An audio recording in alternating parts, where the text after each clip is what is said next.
Tēnā tātou katoa, good evening. Authorities are keeping tight-lipped about what may have started the fire on the Port Hills as they end the third day of fighting it. Many residents returned home today, but 33 households remain locked out as more than 100 firefighters continue the relentless battle that could take some weeks yet. Juliet Speedy went into the fire zone. The heroes of the flames. Their third day on the battleground, so far winning the fight. It's just hot, hard and grunty and dusty, really. There's a lot of handwork involved. Oh, it's tiring work, but someone's got to do it. Their commitment to protect life and property. What's your job task for the day? Mopping up this flank and ensuring that we have a nice tight fire line so that local residents can feel assured that we've got their backs. Ewan Pete is leading the team tackling this part of the Port Hills. It is physically and mentally draining. Yeah, it's just making sure the guys rotate through their tasks and get plenty of water and electrolytes in them. As dawn broke this morning, the resolve stayed strong as the shifts changed over. And some weary bodies went home to sleep. While some stopped to refuel, just how this started is now under thorough investigation, with both police detectives and fire investigators involved, but they're tight-lipped. I have to let them do their work, so I don't want to predetermine any outcomes there. But as soon as we have more information, we'll provide that to you. They're asking for videos or photos from the area from the day the inferno began, an inferno that some of these firefighters have fought up here before.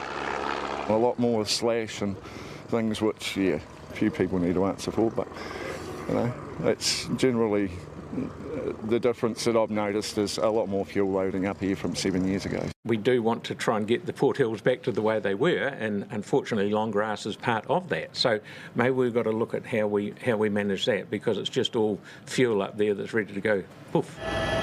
What also went poof was once a home, missed by fire assessors. I saw Anna yesterday and we're really sad for her having lost all her personal items. We know that her grandmother lost a lot of things in the last fire, so it's really sad to see that happen to them again. Unfortunately, when we were doing the initial assessments, we picked up as a type of shed environment, but it was actually a container house. We've been escorted right into the fire ground at the top of the Port Hills, where you can feel the heat still on the ground. There may not be any flames here, but this is the real grunt work of firefighters, and they'll be here for days on end, ensuring there's no reignition. But theirs is not a battle fought alone. Alongside them, the weary residents. The last time in 2017, yeah, we had a lot of damage, but my neighbours have had their place burnt 3 times in that time, and yeah, I don't think they're overjoyed with the situation. Meeting with authorities each day. If that recommendation comes back, we'll approve people going back into their houses.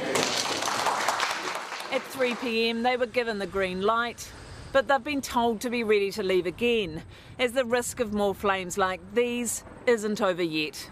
We just can't sit on our laurels though, we have to maintain the pressure and really nail this thing. Yeah, no, it's been pretty hectic. Yeah, you guys have done an amazing job. Thank you. Not resting until the last ember is extinguished and the threat gone for now.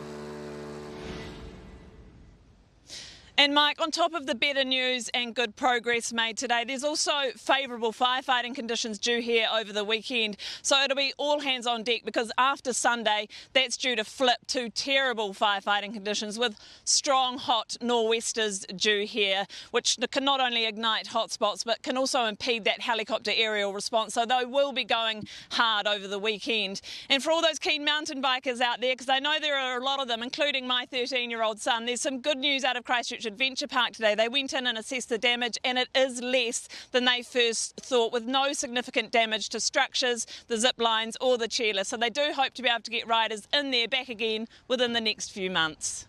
Juliet Speedy live from the Port Hills in Christchurch. Tēnā koe.